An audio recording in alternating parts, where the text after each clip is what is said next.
Ուսու Գրիգոր Տաթևացին ասում է, ենթադրենք մեկը մեղքեր է գործում,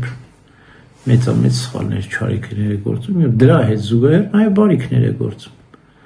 ողորմություններ է անում աղքատներին, եկեղեցիներ է կառուցում, շենացնում,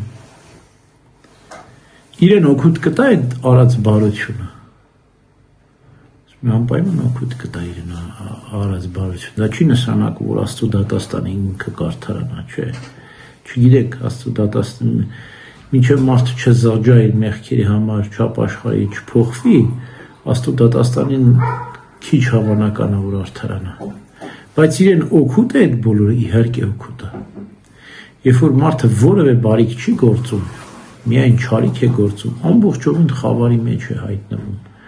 և սատանայի ճիրաններում է հայտնվում, չարի ճիրաններում և արագ կորստյան է մատնվում, բայց երբ որ մարդը ինչ-որ բարիքներ է գործում, իրեն օգտակար է լինում այդ բարիքը, հետաքրքիր մի առակ պատմություն կա այդ մասին, մի ավազակապետ էր լինում, որ շատ չարիքներ էր գործել, մի օր իր ավազակները մի քահանայի են ձերբակալում և բերում են ավազակապետի մոտ, ասում բարով ես եկել Տեր ջան, մեզ մի հատ աղոթք արա, մեզ օժնի, ասում ես աստվածային պատգամ ունեմ ձեզ փոխանցելու, ասում ոնց է, ասում հա, ասում պիտի բոլորը ներկա լինեն, որ նոր աստվածային պատգամս փոխանցեմ, բոլորին հավաքեք էստեղ հավաքում են, բոլորին ասում բոլորը ստե ներկա չեն, ոնց թե ասում հա, դռնապանը, ձեր որջի դռնապանը այստեղ չի, կանչեք, բերեք էստեղ, ու դռնապանին տանջելով չէր գալիս, մի կերպ բերում են, կանգնեցնում են, և քահանան ասում է, ով ես դու ինձ ասա, ասում ես դև եմ, ասում է, չարի ծառա եմ կերպարանափոխված, իհարկե առատ պատմություն է, բայց մեր չէ խորհուրդ ունի, ասում է, ասա ինչու ես էստեղ, դե ասում է, ես ինչքան ժամանակ այստեղ եմ, ուղարկվել եմ, որ ավազակապետին սպանեմ, բա ինչու չես սպանել, ասում է, ասում է, դե իմ բազմաթիվ չարիքներ է գործել, և պիտի սպանեմ նրան, և տանեմ, կորստյան մատնեմ, ասում է, բա ինչու չես սպանել այսքան ժամանակ, ասում է, որտեղ չեմ կարող մնում ավազակապետին մոտենալ, ասում է ինչու, որտև ամեն առավոտ ասում աստվածածնին աղոթում է, ամեն առավոտ ավազակապետը սովորությունն է, ամեն առավոտ աստվածածնին աղոթք անում, ասում է, ընկնում եմ քո առջև սուրբ աստվածածին, աղաչում ենք անարատ կուսիդ, բարեխոսիր մեզ համար և աղաչիր միածին որդուդ փրկել մեզ փորձություններից և բոլոր վտանգներից, ասում է սա օդն ամեն օր անում ավազակապետը, ամեն օր ուզում եմ գնամ, մոտենամ, չեմ կարողանում, ասում է, հետ եմ փախչում, ես ասում է, դե որ չարի ծառան ես, այդքան իշխանություն չունես ավազակապետի վրա, կորչի գնա, խաչակնքում է, այդ դևին վերացնում է, ու դիմում ավազակապետին, ասում է, լսեցիր ավազակապետ, ասում է,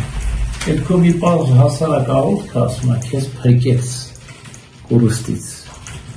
բայց քո արած չարիքների համար դու պատասխան ես տալու Աստծո առջև, այնպես որ պիտի ապաշխարես։ Եվ այդպես ամբողջովին դարձի են գալիս, ապաշխարում են, հետ են կանգնում։ Հիմա Աստծո աղեղ դատաստանին ամեն ինչ հայտնի է դառնալու, բայց ամեն արած Աստված ամեն ինչ հաշվի է առնում։ Նաև անողորմ Պետրոսի պատմությունը դուք գիտեք, մի մարդ է լինում Պետրոս անունով, որ անողորմ է լինում, եւ իրեն ասում են անողորմ Պետրոս։ Ոչ մեկին ոչ մի բարի գործած չի լինում, եւ այնպես է պատահում, որ ջերմությունը բարձրանում է անողորմ Պետրոսի, գիշերը բարձր դողերոցքի մեջ պարկած է լինում։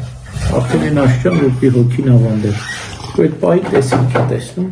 թե ինչպես երկինքը բացվեց, մի կշեղք դրվեց, նժանների վրա դրվում են իրեն չար գործերը, անողորմ Պետրոսի, եւ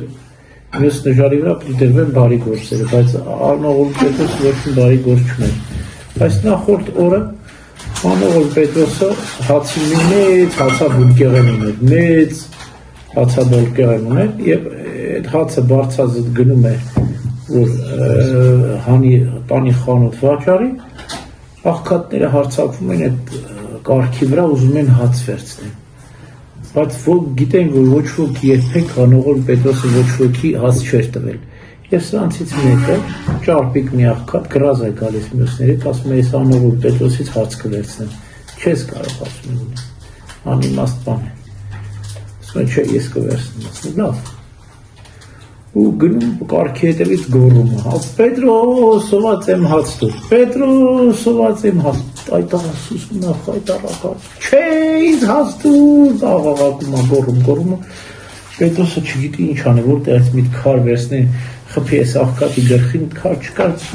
հաց վերցնի, աղքատը վերցնում, ասում փախկեց վերասված,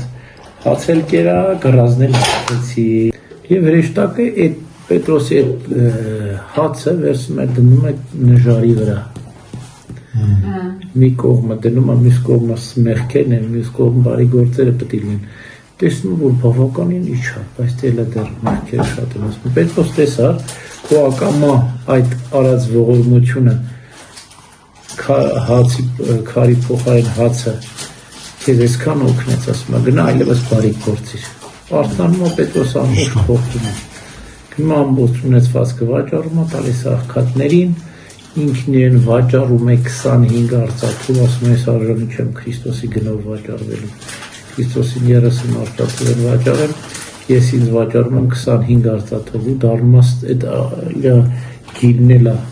տալիս աղքատներին եւ այդպես դառնում է ստրուկ։ Ինչեր կյանքի անողորմ Պետրոսի պատմությունը։